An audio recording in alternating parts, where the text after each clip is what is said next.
नमस्कार मु प्रियव्रत मिश्र आपण स्वागत जनाऊँगी आपण निज चैनल उल्टा सोच को। आज आम्भे +2 द्वितीय वर्षर जो पद्य अच्छी तपस्विनीर पत्र ता संबंध में आलोचना करिबा। तपस्विनीर पत्र स्वभाव कवि गंगाधर मेहर द्वारा लिखित रचित। प्रथमे आमे कवि परिचय करिबा। गंगाधर मेहर 1862 मसीह जन्मग्रहण करथिले एवं 1924 मसीह देह त्याग करथिले। जन्म तांकर बरपाली, ओडिशार बरपाली, ये बरगड़ जिला अंतर्गत। तांको द्वारा रचित अनेक काव्य बा रचना संभार हैला इंदुमती, कीचकबद्ध, प्रणय बल्लरी, तपस्विनी आमर आलोच्य कविता आजिर, अर्घ्य थाली, कविता कल्लोल, उत्कल लक्ष्मी, रस रत्नाकर, पद्मिनी एपरि अनेक। कहबाकू गले दरिद्रता पंकपूर्ण जीवन सरोवरु जात होइथिला स्वर्गीय आमर कवि गंगाधर साहित्य जीवनी। देवी कृपामयी सरस्वती करुणारू कविता रचना तांको पक्षे हुई उठितला सहज स्वाभाविक। से थिले भारतीय परंपरार जणे दृढ़ समर्थक। प्राचीन भारतवर्षर कवि मानक ठारू उपादान संग्रह करी से प्रथमे कविता रचना करुथिले प्राचीन ढंगरे, किंतु परवर्ती काल रे तांकर काव्यगुरु राधानाथ को अनुसरण करी से पुराना कथा को नुआ बागरे उपस्थापन करथिले। एथिपई तांको मध्य आलोचकंक आलोच्यर ये हेबाकू पड़िछि, सम्मुखीन हेबाकू पड़िछि। तांको कहंती कोन ना राधानाथी साहित्यर मौन प्रतिवाद। राधानाथ उनको अनुसरण करुथिले स्वभाव कवि गंगाधर मेहर। गंगाधरंकर प्रेरणार उत्स थिला भारतीय पुराण काव्य और नाटकवली। तांको काव्यर कथावस्तु प्राचीन किंतु आधुनिक रुचि और चिंता विजड़ित। आमर एबे जो आलोच्य कवितांश अच्छी तपस्विनीर पत्र, यह कवि स्वभाव कवि गंगाधर मेहरंकर सर्वश्रेष्ठ रचना तपस्विनी संगृहीत होइछि। आम समस्ते जानिथिबे अल्प बहुत अपवाद भयरू मर्यादा पुरुषोत्तम रामचंद्र सती सीता को निर्वासित करिसंती। वाल्मीकि आश्रम रे अंतसत्वा सीतांकर आरंभ हुए तपस्या। दुई राजपुत्र को समुचित शिक्षा प्रदान करी देवी रामायण पाठ्य तांको योग्य करिसंती। संजोगवशत रामायण गान करी लवकुश पहुंची अयोध्यार राजसभा। साक्षात हुए तांकर पिता पुत्रंकर, किंतु परिचय होई न थाए। परदिन प्रभातरु प्रस्तुत हुअंती लवकुश अयोध्या जीवा पई ऋषि वाल्मीकि सहित। सीता सेतेबेले ए सबु विषय सुनी मर्माहत हुअंती। रामचंद्रଙ୍କ ऊपर तांकर संदेह जात होउची। रामचंद्र एक पत्नी व्रत अवलंबन करथिले, किंतु कौन से द्वितीय विवाह वर्ण बा द्वितीय पत्नी वर्ण कले कि? जदि न कले ताले यज्ञ कार्य किपरि करुछंती? यज्ञ पत्नीर अनुपस्थिति रे हेबा असंभव। सीता भी जने नारी थिले। संदेही नारी मन पति देवतांक उद्देश्य रे एक पत्र लिखिछि। सेटा ही होछि हमर आलोच्य कवितार आज प्रसंग। मन भितरे तांकर जो संदेह रही, ईर्षा रोची, किंतु कंठरे कारुण्यता अच्छी। देखिबा, पढ़िबा एवं बुझिबा स्वभाव कवि गंगाधर मेहरंकर अति सुंदर ये जो कविता तपस्विनीर पत्र। जीवा प्रथम पद। शरण बश्चल ध्वज रिपु गजांकुश, दुख गिरी वज्र जहीं देखंती विदुष। ରାଜରାଜେଶ୍ୱରଙ୍କ ସେ ପଦପଦ୍ମ ଦ୍ୱନ୍ଦେ ଦୀନ ଭିଖାରିଣୀ ଦୁରୁ ନତିଶିରେ ବନ୍ଦେ। ଶରଣ ବଶ୍ଚଳ ଧ୍ୱଜ ରିପୁ ଗଜାଙ୍କୁଶ ଦୁଃଖ ଗିରି ବଜ୍ର ଯହିଁ ଦେଖନ୍ତି ବିଦୁଷ। ରାଜରାଜେଶ୍ୱରଙ୍କ ସେ ପଦପଦ୍ମ ଦ୍ୱନ୍ଦେ ଦୀନ ଭିଖାରିଣୀ ଦୁରୁ ନତଶିରେ ବନ୍ଦେ। ଏଥିରେ କିଛି କଠିନ ଶବ୍ଦ ଅଛି, ଆଗେ ତାର କଠିନ ଶବ୍ଦର ଅର୍ଥ ଦେଖିବା। ପ୍ରଥମ ଶବ୍ଦଟି ଆମର ହେଲା ଶରଣ ବଶ୍ଚଳ। ଏଠି ଦେଖନ୍ତୁ ଶରଣ ବଶ୍ଚଳ। ଶରଣ ବଶ୍ଚଳ ମାନେ ଯେ ଶରଣାଗତକୁ ନିଜର ସନ୍ତାନ ପରି ସ୍ନେହ ପ୍ରଦାନ କରନ୍ତି। ଧ୍ୱଜ, ଧ୍ୱଜ ମାନେ ପତାକା, ଧ୍ୱଜ ମାନେ ପତାକା। ରିପୁ, ରିପୁ ହେଲା ଶତ୍ରୁ। ଗଜାଙ୍କୁଶ, ଗଜ ମାନେ ହାତୀ, ଗଜାଙ୍କୁଶ ହେଲା ଯେଉଁ ଅଙ୍କୁଶରେ ଗଜକୁ ଆୟତ କରି ହୁଏ ବା ଯେଉଁ ଅଙ୍କୁଶରେ ହାତୀକି ଆୟୁଷ କରି ହୁଏ। ଦୁଃଖ ଗିରି ବଜ୍ର ଯହିଁ ଦେଖନ୍ତି ବିଦୁଷ, ବିଦୁଷ ମାନେ ପଣ୍ଡିତ। ଦୁଃଖ ଗିରି ବଜ୍ର ମାନେ ଦୁଃଖ ରୂପକ ପର୍ବତ ପରି, ଦୁଃଖ ରୂପକ ପର୍ବତର ବଜ୍ର ପରି। ଦୁଃଖ ଗିରି ପର୍ବତ ବଜ୍ର, ଦୁଃଖ ରୂପକ ପର୍ବତର ବଜ୍ର ପରି। ବିଦୁଷ ହେଲା ପଣ୍ଡିତ। ରାଜରାଜେଶ୍ୱର, ରାଜରାଜେଶ୍ୱର ମିନ୍ସ ଏଠି ପ୍ରଭୁ ରାମଚନ୍ଦ୍ରଙ୍କୁ କୁହାଯାଉଛି ରାଜରାଜେଶ୍ୱର। ପଦ ପଦ୍ମ ଦ୍ୱନ୍ଦେ ମାନେ ପାଦ ପଦ୍ମ ଦ୍ୱୟରେ, ଦୁଇ ଯାକ ପାଦ, ପାଦ ପଦ୍ମ ଦ୍ୱୟରେ। ଏଠି କୁହାଯାଉଛି ଦୀନ ଭିଖାରିଣୀ ଦୁରୁ ନତ ଶିରେ ବନ୍ଦେ। ନତ ଶିରେ ମାନେ ନତ ଶିରେ, ମୁଣ୍ଡ ନୁଆଇଁ, ବନ୍ଦେ ମାନେ ବନ୍ଦନା କରେ। ବୁଝିଲା କଷ୍ଟିଆ ୱାର୍ଡ। ଏଠି ଯେତେବେଳେ ସୀତା ଚିଠି ଲେଖୁଛନ୍ତି, ପତ୍ର ଲେଖୁଛନ୍ତି କାହା ପାଖକୁ? ରାମଚନ୍ଦ୍ରଙ୍କ ପାଖକୁ। ସେ ପତ୍ରର ପ୍ରାରମ୍ଭରେ ସ୍ୱାମୀ ରାମଚନ୍ଦ୍ରଙ୍କର ଅଶେଷ ପ୍ରଶଂସା ଆଜି ସତୀ ସୀତା କହିଛନ୍ତି। ପ୍ରଶଂସା କରି କ'ଣ କହିଛନ୍ତି? ଶରଣ ବଶ୍ଚଳ ଧ୍ୱଜ ରିପୁ ଗଜାଙ୍କୁଶ ଦୁଃଖ ଗିରି ବଜ୍ର ଯହିଁ ଦେଖନ୍ତି ବିଦୁଷ। ଶରଣ ପ୍ରଦାନ କରିବାରେ ଶ୍ରୀରାମଚନ୍ଦ୍ର ସର୍ବଶ୍ରେଷ୍ଠ ପୁରୁଷ ଅଟନ୍ତି। ଶରଣ ପ୍ରଦାନ କରିବାରେ ଶ୍ରୀରାମଚନ୍ଦ୍ର ସର୍ବଶ୍ରେଷ୍ଠ ପୁରୁଷ ଅଟନ୍ତି। ତାଙ୍କର ଶରଣ ରକ୍ଷଣ ବାନା ସବୁବେଳେ ଉଡୁଥାଏ ଅବିରତ। ସାରା ବିଶ୍ୱ ଜାଣିଛି କେଉଁଭଳି ଭାବରେ ରାମଚନ୍ଦ୍ର ଶରଣ ରକ୍ଷଣ କରିଥାନ୍ତି, ଶରଣ ପ୍ରଦାନ କରିଥାନ୍ତି, ଆଉ ସେଥିରେ ସେ ସର୍ବଶ୍ରେଷ୍ଠ ପୁରୁଷ ଅଟନ୍ତି। ଶତ୍ରୁମାନଙ୍କ ପାଇଁ ବା ଶତ୍ରୁମାନଙ୍କ କ୍ଷେତ୍ରରେ ସେ ହସ୍ତି ଅଙ୍କୁଶ ସଦୃଶ, ଅର୍ଥାତ୍ ସେ ସର୍ବଶ୍ରେଷ୍ଠ ବୀର ପୁରୁଷ। ଦୁଃଖ ରୂପକ ପର୍ବତ ପାଇଁ ଦୁଃଖ ଗିରି ବଜ୍ର ଯହିଁ ଦେଖନ୍ତି ବିଦୁଷ। ଦୁଃଖ ରୂପକ ପର୍ବତ ପାଇଁ ସେ ବଜ୍ର ସଦୃଶ ଅଟନ୍ତି ବୋଲି ପଣ୍ଡିତମାନେ ମତ ପ୍ରକାଶ କରିଛନ୍ତି। ବିଦୁଷମାନଙ୍କ ମତରେ ରାମଚନ୍ଦ୍ର ଯେତେ ବଡ଼ ଦୁଃଖ ହୋଇଥାଉ ତା ପାଇଁ ସେ ବଜ୍ର, ଯେଉଁଭଳି ଭାବରେ ବଜ୍ର ଗିରିକୁ ଖଣ୍ଡିତ କରିଥାଏ, ସେହିଭଳି ଭାବରେ ଦୁଃଖ ରୂପକ ପର୍ବତ ପାଇଁ ପ୍ରଭୁ ରାମଚନ୍ଦ୍ର ବଜ୍ର ସଦୃଶ ଅଟନ୍ତି ବୋଲି ପଣ୍ଡିତମାନେ ମତ ପ୍ରକାଶ କରିଛନ୍ତି। ରାଜରାଜେଶ୍ୱର, ସମସ୍ତ ରାଜା ମହାରାଜା ମାନଙ୍କ ମଧ୍ୟରେ ସେ ହେଉଛନ୍ତି ସର୍ବଶ୍ରେଷ୍ଠ। ରାଜରାଜେଶ୍ୱରଙ୍କ ସେ ପଦ ପଦ୍ମ ଦ୍ୱୟ ଦୀନ ଭିଖାରିଣୀ ଦୁରୁ ନତଶିରେ ବନ୍ଦେ। ଏଠି ଦୀନ ଭିଖାରିଣୀ ହେଉଛି ମା ସୀତା ନିଜକୁ ଦୀନ ଭିଖାରିଣୀ ସହିତ ସଦୃଶ କରିଛନ୍ତି ବା ନିଜକୁ ଦୀନ ଭିଖାରିଣୀ କହୁଛନ୍ତି।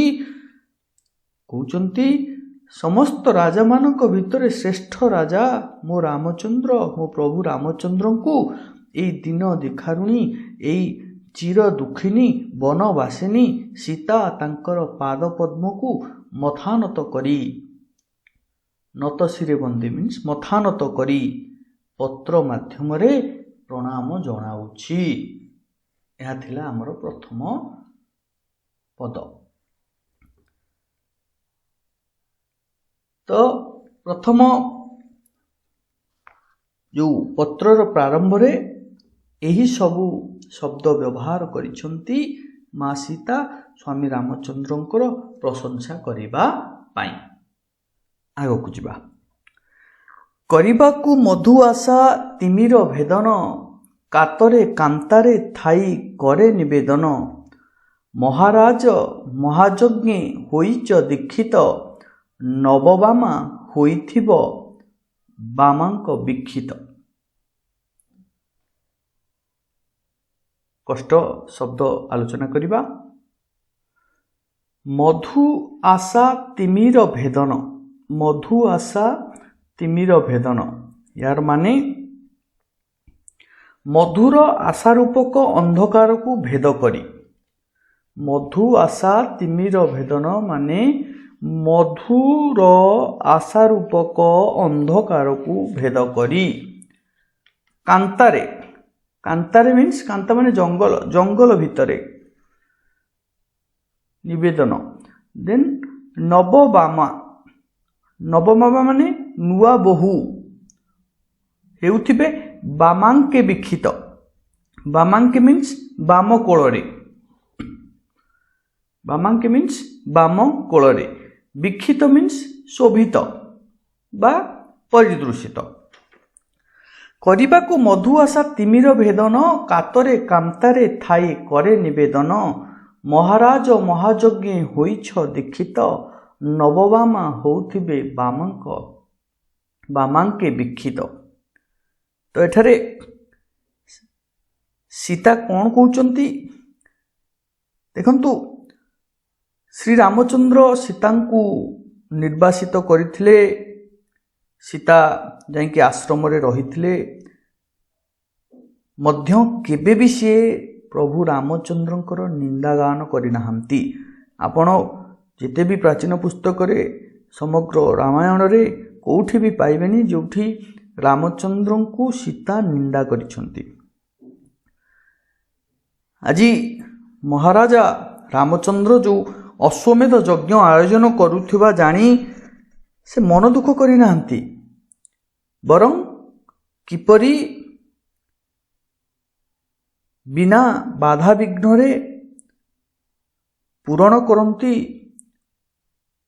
रामचंद्र सीतांकर एहा ही थिला अरण्यरु रामचंद्र को निवेदन करचंदी हे प्रभु तमे बिना बाधा विघ्न निर्विघ्न रे पूरण कर तुमर अश्वमेध यज्ञ। किंतु नारी से जानिछंती जे कोनोसी शुभाशुभ कार्य रे पतिंक सहित पत्नी मिशिकी कौन करंती ना यज्ञ करिथांती। सीता आज वनवास रे रही जेतेबेले निर्वासित जीवन यापन करुछंती तांकू लागिछि कि प्रभु रामचंद्र निजर अश्वमेध यज्ञ पई द्वितीय पत्नी ग्रहण करिथिबे एवं सेही नवबामा बा नूतन पत्नी प्रभु श्रीरामंक बाम जानू बा बाम कोଳରେ आज कौन करथिबे उपवेशन करी अलंकृत होउथिबे।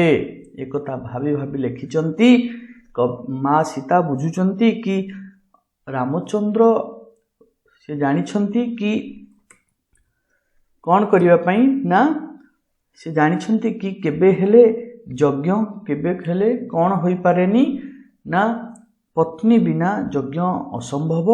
तेणु मु तो एठी जंगल रे अछि ताहले रामचंद्र द्वितीय विवाह करिछंती आउ ए जो नूतन नवबामा नूतन बहु बा रामचंद्रंकर द्वितीय पत्नी निश्चित भाव रे आज सजासज्जित होई प्रभुଙ୍କ बाम कोଳରେ अलंकृत होउथिबे बा विक्षित होउथिबे।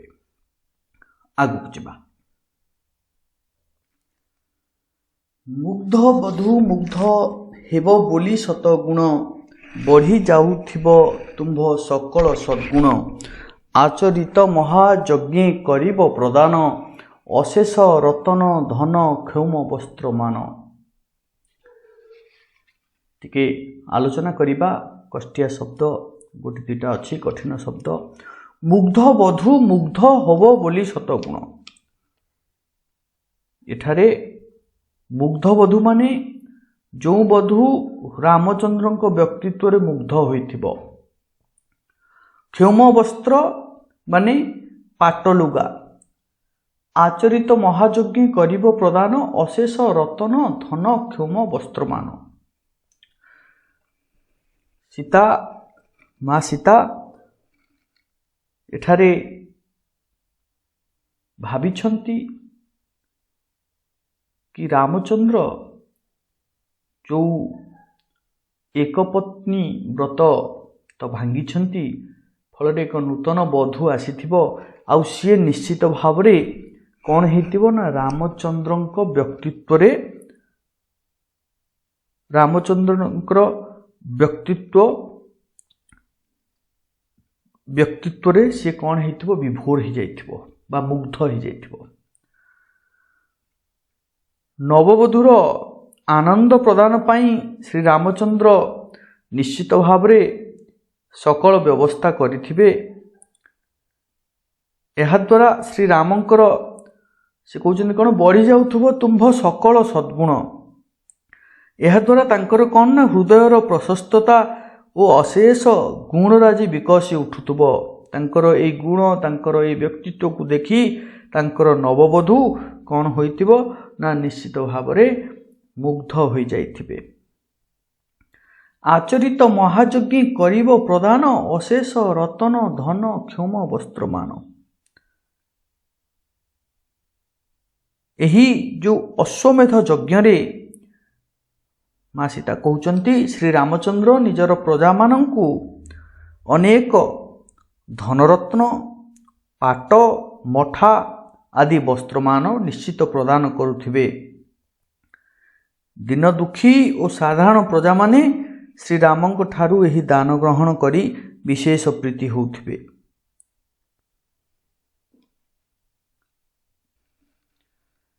सिद्ध काम हेबे तही अर्थी समुदाय मो मानसे भिक्षा एक होइची उदय।